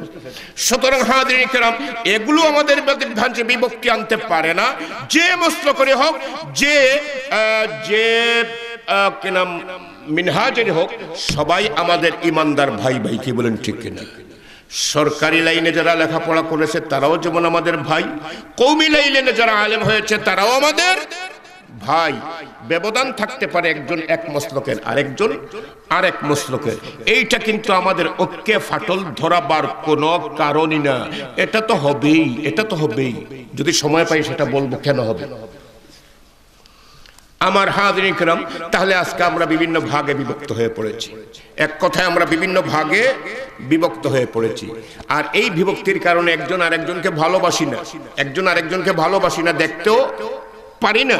অথচ রাসূল বলছেন কি, যে আমি কি তোমাদেরকে এমন একটি বিষয় বলে দেব না যেটির উপরে আমল করলে তাহাবাবতুম, তোমাদের ভিতরে পারস্পরিক ভালোবাসা তৈরি হয়ে যাবে, একজন আর একজনকে ভালোবাসতে থাকবে। সেটি হচ্ছে আফসুস সালামা বাইনাকুম, আফসুস সালামা বাইনাকুম, তোমরা নিজেদের ভিতরে বেশি বেশি সালাম বিনিময় করা শুরু করো, সালাম বিনিময় করা শুরু করো। একজন ভাইকে পাইছেন, আপনি বলেন কি আসসালামু আলাইকুম, সে বলবে কি ওয়ালাইকুম সালাম। রাসূল বলছেন এটা করলে মনের হিংসা বিদ্বেষ দূর হয়, পারস্পরিক ভালোবাসা তৈরি হয়। কিন্তু আমাদের ভিতরে এমন একটা রোগ আমাদেরকে পেয়ে বসেছে, এখন যদি একজন এক মসলকের আরেক মসলকের একজনকে সালাম দেয় আসসালামু আলাইকুম, মাতেও না হেম নইয়ে যায়, ঠিক কিনা? জবাব দেওয়া দূরের কথা, হেম নইয়ে যায়। আস্তাগফিরুল্লাহ, আস্তাগফিরুল্লাহ। কোথায় ইসলাম, কোথায় নবীর হাদিস, কোথায় সাহাবী, আর কোথায় আমরা?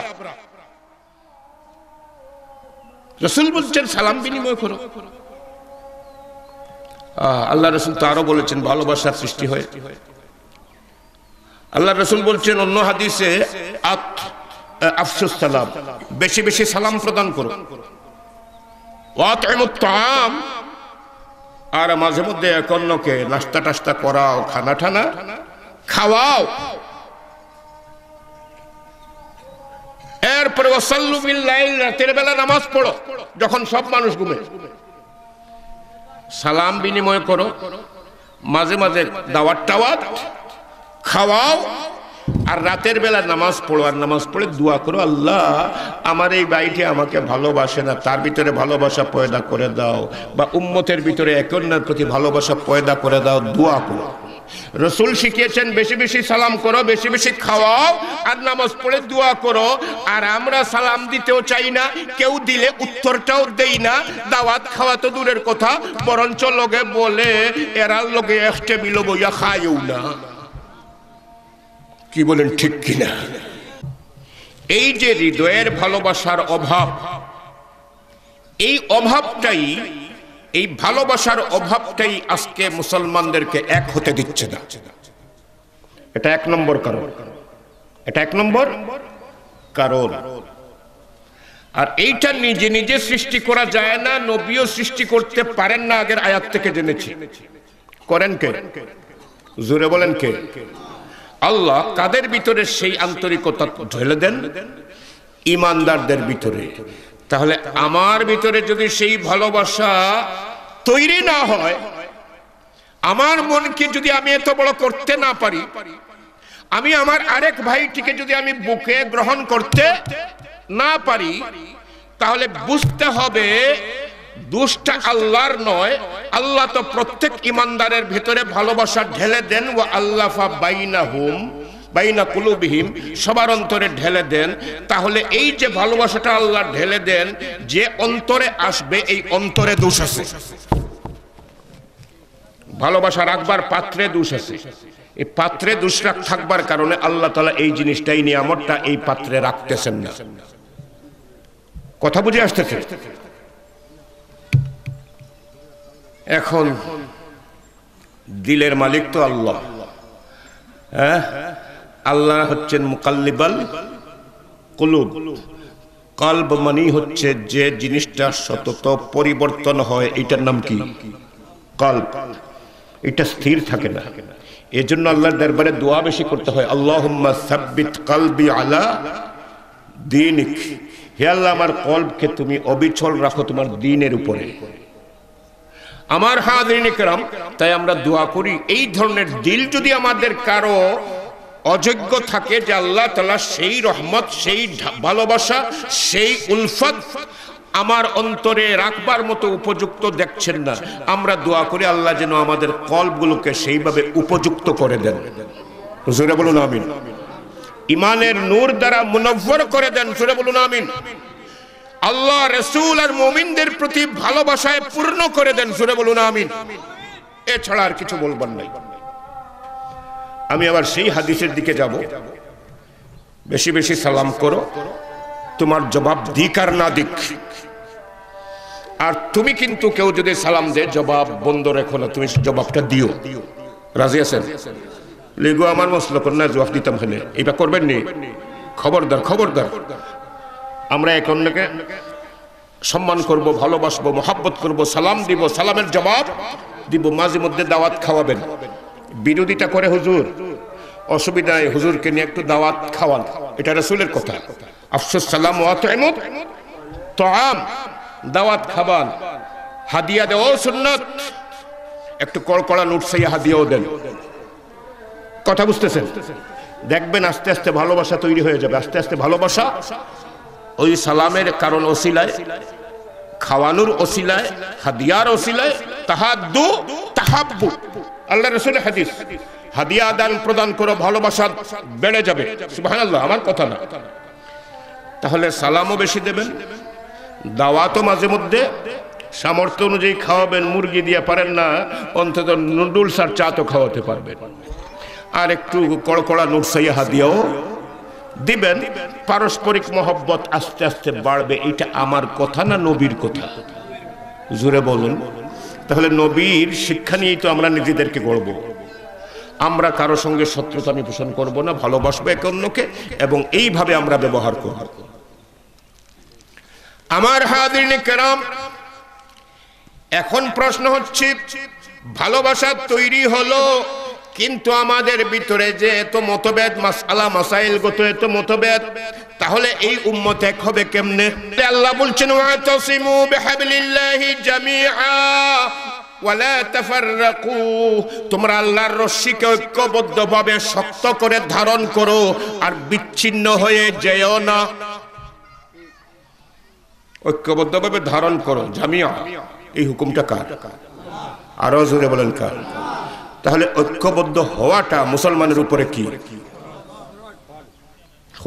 পরিষ্কার ফতোয়া তো আপনারাই দিচ্ছেন। আল্লাহ বলছেন ঐক্যবদ্ধ হও, এক হও।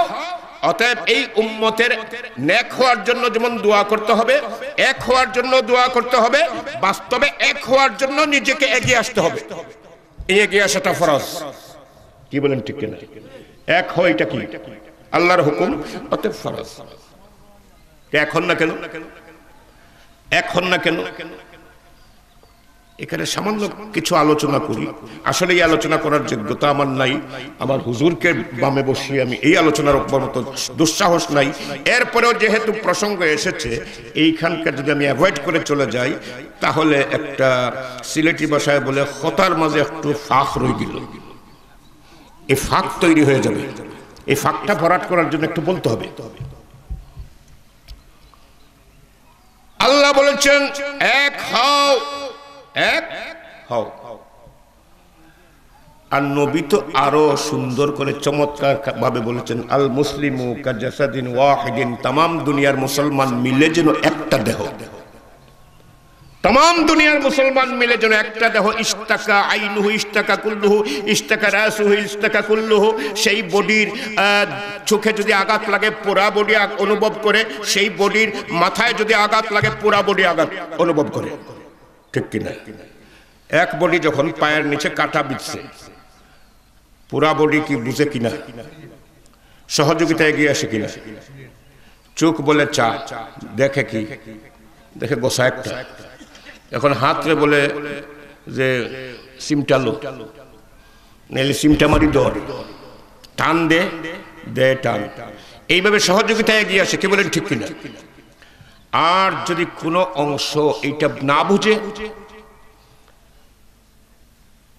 হাত বুঝলো চোখ বুঝলো সব বুঝে কিন্তু বাউয়ের পা বুঝে না কিংবা ডাইনের পাটা বুঝে না তাহলে এইটা কাটার দোষ না পায়ের দোষ পায়ের দোষ পায়ে প্যারালাইসিস আছে কি বলেন ঠিক কিনা এর জন্য কাটা বিচ্ছে বুঝে না তাহলে ইমানদারদের উপরে যদি কোনো ইমানদার এইভাবে নিজেদেরকে আল্লাহর নবীর ভাষায় তামাম পৃথিবীর উম্মত মুহাম্মদ রাসূলুল্লাহর উম্মত সবাই এক দেহের ন্যায়, তাহলে এই এক দেহের ন্যায় বডিটার এক একটা অংশ আপনি আমি উনি তিনি সবাই, কি বলেন ঠিক কিনা?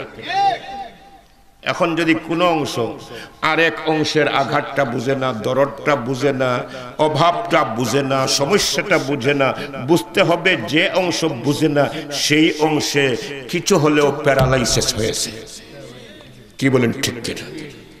আল্লাহ তাআলা এই প্যারালাইসিস দূর করুন, জোরে বলুন আমিন। চিন্তার পক্ষাঘাত দূর করুন, আমলের পক্ষাঘাত দূর করুন, বডির পক্ষাঘাত দূর করুন।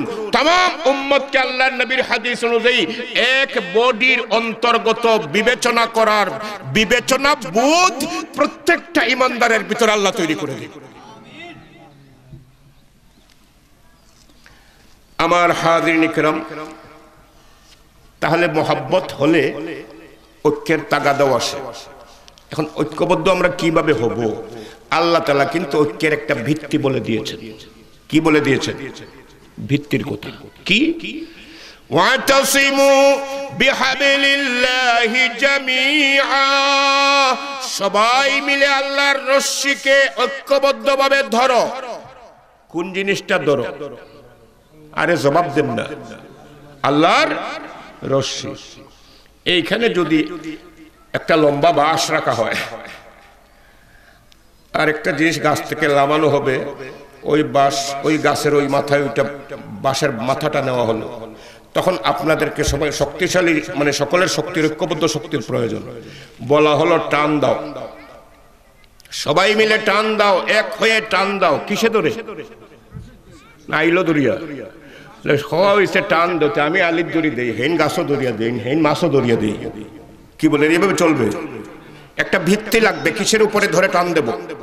এই বাঁশের উপরে টান দেন, আপনার যেটা আসবার এসে যাবে, মকসুদ হাসিল হয়ে যাবে। কি বলেন ঠিক কিনা?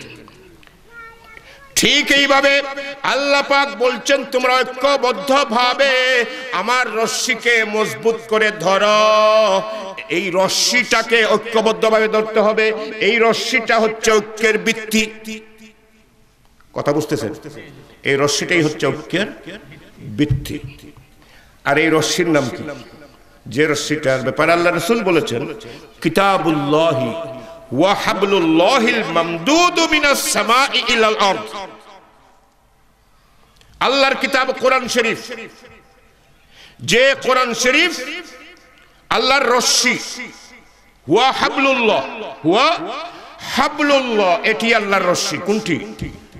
এই কোরআন। আল্লাহর নবী বলছেন কোরআনটাই হচ্ছে আল্লাহর সেই রশ্মি যেটা ধরতে বলা হয়েছে। এটা হচ্ছে আল্লাহর রশ্মি যেটা মামদুদু মিনাস সামাই ইলাল আরদ, তানজিলু মিনাস সামাই ইলাল আরদ, এটা বলা হয় নাই। এখানে অন্য জায়গায় বলা হয়েছে, কিন্তু এখানে তানজিল বলা হয় নাই, বলা হয়েছে মামদুদু মিনাস সামাই ইলাল আরদ। যে রশ্মিটা আসমান থেকে জমিন পর্যন্ত প্রলম্বিত আছে, জোরে বলেন সুবহানাল্লাহ। প্রলম্বিত আছে, এটা আল্লাহর কালাম, আল্লাহর কাছে আছে, লোহে মাহফুজে আছে, এটা আপনার ঘরে আছে, হাফিজ সাহেবের সিনায় আছে। কি বলেন ঠিক কিনা? এজন্য এটা প্রলম্বিত, মামদুদ, মামদুদ মিনাস সামাই ইলাল আরদ। এই রশ্মিটা হবে তোমাদের ঐক্যের ভিত্তি। এবারে আমি আপনাদেরকে বলি, এই কোরআনুল কারীম বের করেন। এবারে প্রথমেই আসবে আলিফ লাম মিম যালিকাল কিতাবুল লা রাইবা, সূরা ফাতিহা। এরপরে আলিফ লাম মিম যালিকাল কিতাবুল লা রাইবা। ফাতিহার ভিতরে তো কোনো বিধি বিধানের ব্যাপার নাই, তবে আলিফ লাম থেকে শুরু হলো।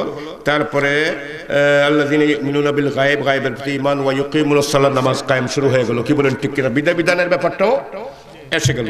এই যে নামাজ কায়েম করো, যাকাত আদায় করো, রোজা রাখো, গায়বের প্রতি বিশ্বাস করো, হারাম খেও না, তারপরে সুদ খেও না, হজ করো, জিহাদ করো, তারপরে মারামারি খুন খারাপি করো না, ইত্যাদি যতগুলো বিধান, পর্দা মেনো, বেপর্দা চলো না, মদ পান করো না, এই যতগুলো বিধান কোরআন শরীফে আছে ৬,৬৬৬ আয়াতের ভিতরে তো অনেক আয়াত বিধিবিধানগত আছে এগুলা পড়ো আর দেখো যে এর ভিতরে একটা বিধানের ব্যাপারে আমাকে আপনারা খুঁজে দেখান যে অমুক একজন আলেম আছেন বাংলাদেশে যিনি এই বিধানের ব্যাপারে দ্বিমত পোষণ করেছেন। আছে?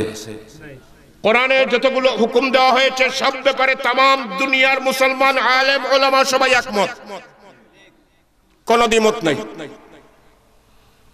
আপনারা কইতে পারেন বলে দুয়াল্লিন আর জুয়াল্লিন নয় কদিন আগে শুনছিলাম, এটা কোরআনের বিষয় না, এটা হচ্ছে আরবি ভাষার একটা হরফ উচ্চারণের বিষয়, বিতর্ক। এটা কোরআনের বিষয় না। কোরআনের বিষয় হচ্ছে নামাজ কায়েম করো, রোজা রাখো, হজ করো, যাকাত দাও, বেপরদা চলো না, ঘুষ খেও না, সুদ খেও না, মদ পান করো না, ইত্যাদি তো এক একটা কোরআনের বিষয়। কি বলেন ঠিক কিনা? দেখান একজন আলেম এই কোন একটার ব্যাপারে দ্বিমত পোষণ করেন। আছে? তাহলে বুঝাই গেল যে কোরআন এমন একখানা কিতাব যে ব্যাপারে এর অনুসারীদের ভিতরে কোনো দ্বিমত নাই, আর যেখানে কোনো দ্বিমত নাই এই পয়েন্টে সবাইকে একমত হওয়া সম্ভব। কি বলেন ঠিক কিনা? অতএব আল্লাহ বলছেন তোমরা কোরআনের ভিত্তিতে ঐক্যবদ্ধ হও, কোরআনের ভিত্তিতে ঐক্যবদ্ধ হও, সুন্নাহর ভিত্তিতে ঐক্যবদ্ধ হও, আরো বড় করে বললে ইসলামের ভিত্তিতে ঐক্যবদ্ধ হও। এইখানে কোনো দ্বিমত নাই, দ্বিমত যেখানে নাই এখানে ঐক্যবদ্ধ হওয়া সম্ভব। তাহলে আমরা কি পারি না? আল্লাহ যখন কোরআনের ভিত্তিতে ঐক্যবদ্ধ হওয়ার কথা বললেন হাবলুল্লাহ বলে, তাহলে আমরা যত মজহব আছি, যত মসলক আছি, যত মাদ্রাসাওয়ালা আছি, যত পাবলিক আছি, আমরা সবাই এই পয়েন্টগুলো কোরআনের ব্যাপারে, কোরআনের আজমতের ব্যাপারে, কোরআনের ইজ্জতের ব্যাপারে, কোরআনের প্রতিষ্ঠার ব্যাপারে আমরা সবকে ঐক্যবদ্ধ হতে পারি না? কথা বলেন না? এবং ঐক্যবদ্ধ হওয়া সম্ভব কিনা? যেহেতু দ্বিমতই নাই সেই জায়গাতে তো একমত হওয়া সম্ভব। তাহলে আজ থেকে আমাদের প্রচেষ্টা হবে, দাওয়াত হবে এই উম্মতের আলেম উলামা পাবলিক সবাইকে কোরআন আল কোরআনকে ভিত্তি করে ঐক্যবদ্ধ হতে হবে। এই কথাটা সব জায়গায় পৌঁছিয়ে দিতে হবে। এই কথাটা, এই আবেদনটা আপনারা করবেন কে কে? হাত উঁচু করে একবার দেখান। মাশাআল্লাহ, হাত নামান। এখন আরেকটা প্রশ্নের জবাব দিয়ে শেষ করছি যেহেতু সময় কমে গেছে। অনেকে প্রশ্ন করে যে হুজুর আল্লাহর নবী তো দোয়া করেছিলেন যে আল্লাহ এই উম্মতকে এক করে দাও, দুই উমরের একজনকে মুসলমান নাও, এই উম্মতকে এক করে দাও। দুই উমরের একজন মুসলমান, এই দোয়া কবুল হয়েছে, হযরত ওমর মুসলমান হয়েছেন, আর এই দোয়াটা আল্লাহ কবুল করেন নাই। এটা ইম্পর্টেন্ট একটা প্রশ্ন, ইম্পর্টেন্ট প্রশ্ন। বলা হয়ে থাকে অনেক সময় বিভিন্ন কোন মাহফিলে আল্লাহর নবী দোয়া করছিল বা উম্মতরে আল্লাহ এক করে দাও, আল্লাহর নবী এই দোয়া, আল্লাহ পাক এই দোয়া কবুল করছেন না। কথাটা তো সত্য। আরে ভাই সত্য কিনা? হুজুররা বলে না সত্য কিনা? হাদিসটা তো সত্য, এই দোয়া কবুল হয় নাই। প্রশ্ন হচ্ছে এখন তারা বলেন আল্লাহ যেখানে দোয়া কবুল করলেন না উম্মত এক হবে না, তাহলে এক হওয়ার চেষ্টা বেষ্টা চালানোটা একটু ব্যর্থ চেষ্টা। এর জন্য আমরা এক হই না, দুই তিন থাকি। এটা একটা বাহানা, একটা দলিল। ওই হাদিস, কোন সহিহ হাদিস কোরআনুল কারীমের কোন আয়াতের বিরুদ্ধে যেতে পারে না। কি বলেন ঠিক কিনা? মওযু যদি থাকে, বানোয়াট থাকে, সেটা যেতে পারে, কিন্তু সহিহ হাদিস কোরআনের আয়াতের বিরুদ্ধে যেতে পারে না। আল্লাহ বলবেন একবার এক কথা, নবী বলবেন আরেক কথা, তাহলে তো বোঝা গেল লাইন ঠিকই না। নাউযুবিল্লাহি মিন যালিক, লাইনের ডিফেক্ট আছে। এর জন্য একজন বলতেছে আরেক কথা, আরেকজন আরেক কথা। আমার হাজরিন কিরাম, আল্লাহর কাছ থেকে ওহী পেয়েই তো নবী বলেন মা ইয়ানতিকু আনিল হাওয়া ইন হুয়া ইল্লা ওয়াহয়ু ইউহা, ওহী পেয়েই বলেন। আমার হাজরিন কিরাম, তাহলে এখন কথা হচ্ছে যে আল্লাহ তাআলার দোয়া কবুল করলে না উম্মত এক হবে, তাহলে আল্লাহ বললেন কেন এক হোক? বললেন কেন এক হোক? আবার সাহাবীদের ঐক্যের প্রশংসা করতে গিয়ে বলছেন কান্নাহুম বুনিয়ানুম মারসুস, সীসা ঢালা প্রাচীরের মতো তারা এক ছিলেন। সুবহানাল্লাহ বলেন না? তো তারা সীসা ঢালা প্রাচীরের মতো এক হলেন কেমনে? আবার তাদের ভিতরে ছোটখাটো ইখতিলাফ কি হয় নাই? কথা বলেন না। হযরতে আলী এবং হযরতে মুয়াবিয়া রাদিয়াল্লাহু আনহুমার ভিতরে ইখতিলাফ হয় নাই? কথা বলেন না। তাহলে এক থাকলেন কেমনে? আল্লাহ বলেন তাদের ঐক্যটা শীষেডালা প্রাচীরের মতো। আবার কিছু দেখা যায় ইখতিলাফও হয়েছে। আসলে বন্ধুগণ, এই পয়েন্টটা প্রত্যেক উম্মতের বোঝা উচিত। আল্লাহ তাআলা বলছেন এক হও, একের ভিত্তিটা বলেছেন কোরআন। অতএব কোরআনের ভিত্তিতে এক হও। আর কোরআনের মধ্যে কোনো দ্বিমতের কোনো বিষয় আমরাও খুঁজে পেলাম না, কি বলেন ঠিক কিনা? অতএব যেখানে দ্বিমতের বিষয় নাই সবাই একমত হোক। এখন আমাদের দ্বীন ইসলাম, তবে আমাদের শরীয়ত কিন্তু আরেকটা। আরে ভাই, কথায় কথা আনে। আল্লাহ রাসূল বলছেন আনা মিন মাশিরিল আম্বিয়া, আমি নবীদের দলের একজন। ওয়া দীনুনা ওয়াহিদুন, আমরা সব নবীর দিন এক, ইসলাম। আদমের দিন যা, আমারও দিন ঠিক তাই, ইসলাম।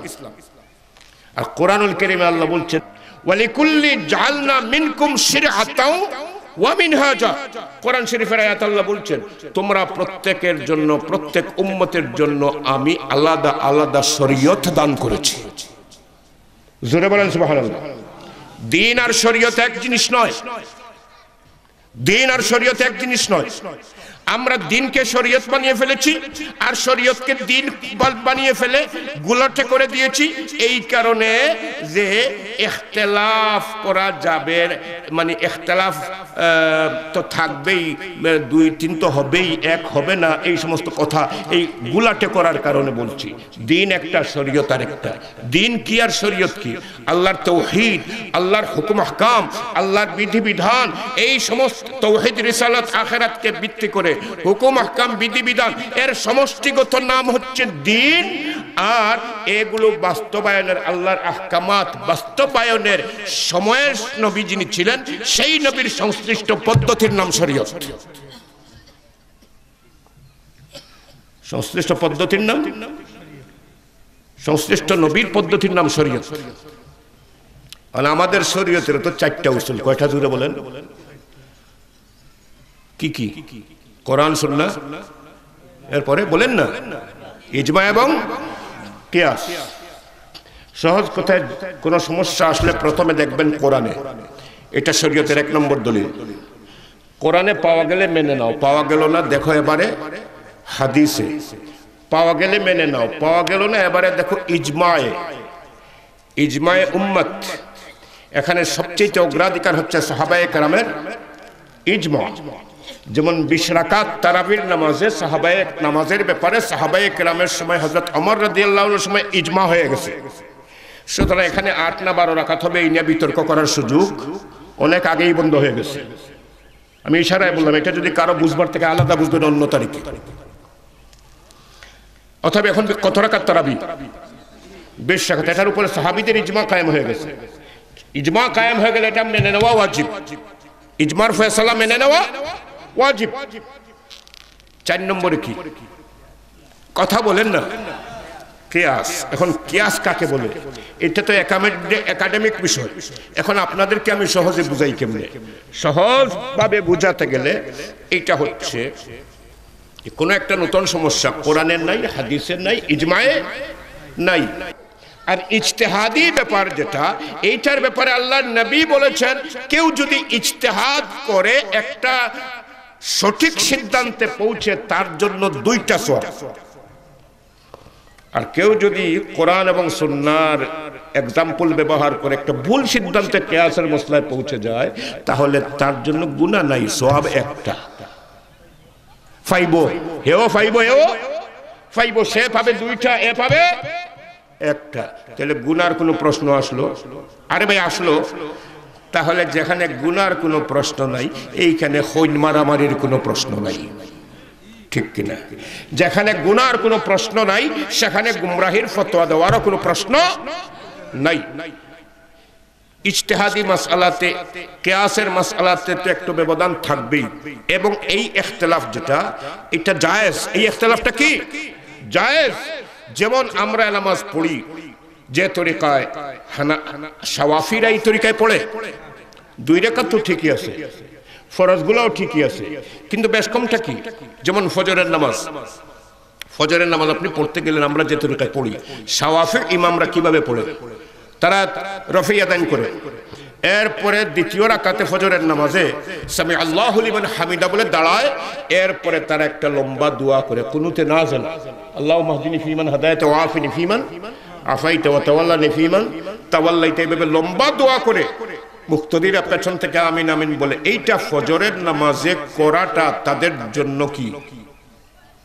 তাদের জন্য ওয়াজিব, না করলে নামাজ হবে না, তাই তারা এটা করে।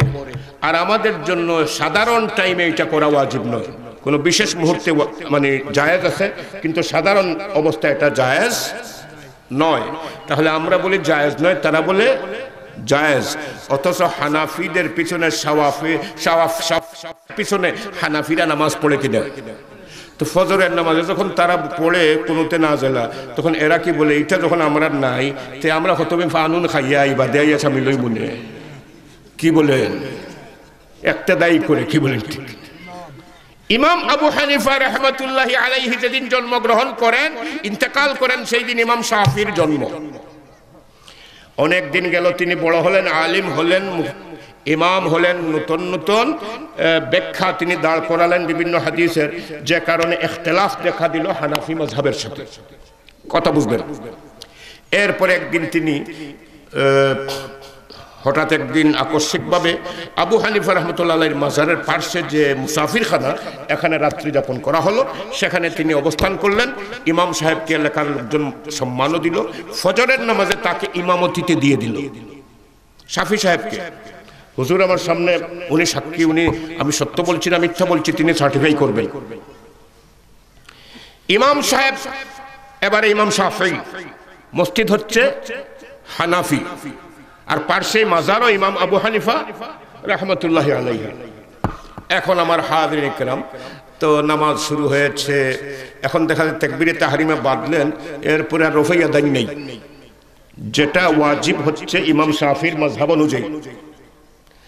2 রাকাত পড়ে সামি আল্লাহু লিমান হামিদা বলে আল্লাহু আকবার বলে সিজদাতে, কুনুতে নাযিলাও নাই, পুরা হানাফি তরিকায় নামাজ পড়াচ্ছেন কে?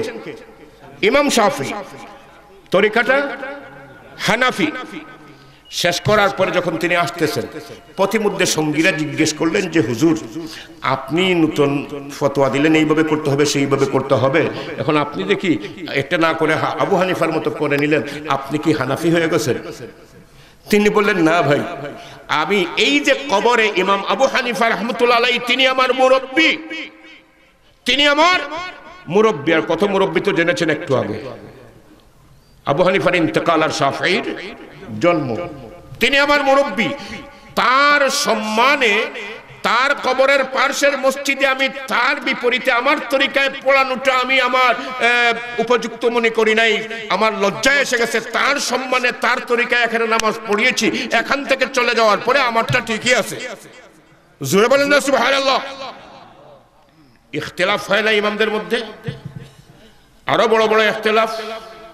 গুই সাপ খাওয়া তাদের মধ্যে হালাল, গুই সাপ খাওয়া সৌদি আরবে খায় হালাল, ব্যাং খাওয়া হালাল, কত ইখতিলাফ। এরপরেও তো তারা একজন আরেকজনকে শ্রদ্ধা প্রদর্শন করেছেন।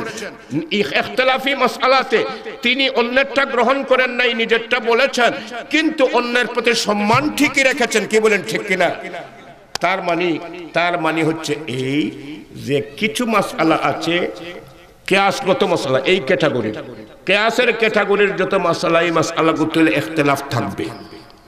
আর এই ইখতিলাফ থাকলে হয় কি? ইখতিলাফ থাকলে ইলমের চর্চা বাড়ে, ইলমের চর্চা বাড়ে। তাই নবীজি বলেছেন, আল ইখতিলাফুল উলামা ও উম্মতি রাহমাহ, আমার উম্মতের উলামাদের ইখতিলাফটা রহমত। উম্মতের ইখতিলাফটা কি জুড়ে বলেন? উলামাদের রহমত। আরে ভাই, মতভেদটা রহমত হয় কেমনে? মতভেদ রহমত হয় এই কারণে যে এই সমস্ত পয়েন্টে মতভেদ করলে হারবার কোনো সম্ভাবনা নাই। ঠিকটা করলে ডাবল সওয়াব, ভুলটা করলে একটা সওয়াব, হারার কোনো সম্ভাবনা নাই। আর প্রত্যেকে নিজ নিজ মতটাকে টিকিয়ে রাখবার জন্য কোরআন এবং হাদিসের ইলমের ব্যাপক চর্চা করবেন। একটা মাসআলা সমাধান করার জন্য ব্যাপক চর্চা করবেন, মাসআলা সমাধান করবেন একটা, আর সঙ্গে চর্চা করার কারণে ইলমের চর্চা হবে আরো 22টা। কি বলেন ঠিক কিনা? এই কারণে ইলমের চর্চা বাড়বে। তাই নবী বলছেন এইটা রহমত। জোরে বলেন কি? আমরা এই রহমতটাকে আজকে জহমত বানাইয়া ফেলাইছি। কি বলেন ঠিক কিনা? এই রহমতকে আজকে আমরা আযাব বানাইয়া ফেলাইছি। কি বলেন ঠিক কিনা? আমরা ইখতিলাফকে তানাজু বানাইয়া ফেলাইছি, অথচ তানাজু আর ইখতিলাফ এক জিনিস নয়। তানাজু বা ঝগড়া ফসাদ সব অবস্থায় হারাম। মাসআলাটি ঝগড়াই হোক, আর দলগত ঝগড়াই হোক, আর সামাজিক ঝগড়াই হোক, এটার কোনো অনুমোদন আছে? ওয়ালা তানাজাউ, কোরআন শরীফে আল্লাহ ঝগড়া নিষেধ করেছেন। ওয়ালা তানাজাউ, তানাজু করো না, ঝগড়া করো না। আর ঐক্যবদ্ধ হওয়াটা কি করেছেন? ফরজ করেছেন। আর ইখতিলাফি মাসআলা আল্লাহর নবী এই কিয়াসগত যেদিকেই দেখ না কেন, এটা আল্লাহ নবী কিয়াসের মাসলাতে ইখতিলাফ জায়েজ রেখেছেন। কি রেখেছেন? জায়েজ রেখেছেন। সুতরাং হাজিরিন কিরাম, আমাদেরকে এই ব্যবধানটা বুঝতে হবে। কিয়াসের মাসআলাতে ইখতিলাফ থাকবে, কিয়ামত পর্যন্তই থাকবে, কিন্তু কোরআন আর সুন্নাহর ব্যাপারে আমাদের মধ্যে কোনো ইখতিলাফ নাই। অতএব কোরআন আর সুন্নাহর ব্যাপারে আমরা সব ঐক্যবদ্ধ হব। কিয়াসি মাসআলার ব্যাপারে হানাফিরা হানাফিরটা করবে, শাফিরা শাফিরটা করবে, কিন্তু একজন আরেকজনের প্রতি শ্রদ্ধা প্রদর্শন করবে। যেভাবে ইমাম শাফি ইমাম আবু হানিফাকে শ্রদ্ধা করেছেন, সম্মান দেখিয়েছেন। কি বলেন ঠিক কিনা? এই সম্মানজনক শ্রদ্ধাপূর্ণ সম্পর্ক, ভালোবাসাপূর্ণ সম্পর্ক আমাদের ভিতরে আল্লাহ তাআলা তৈরি করে দিন। জোরে বলুন আমিন। যেদিন তৈরি হবে এই উম্মত অটোমেটিক এক হবে, উম্মত এক হবে, দিন বিজয়ী হবে। কি বলেন ঠিক কিনা? সুতরাং এই দিন বিজয়ের পথে আমরা যত ফিতনা করব, এই ফিতনা আল্লাহর দিনকে বিজয়ী করার সময়টা পিছিয়ে দেবে। এজন্য যে ফিতনা আমরা করব সেই দায়ী হব। কি বলেন ঠিক কিনা? আল্লাহ তাআলা কথাগুলো বুঝবার তৌফিক আমাদের সকলকে দান করুন। জোরে বলুন আমিন। আর আমাদের সবাইকে আমল করার তৌফিক দিন। আসরের নামাজের টাইম হয়ে গেছে, এজন্য শেষ করতে হচ্ছে। আখির দাওয়ানা আলহামদুলিল্লাহি রাব্বিল আলামিন।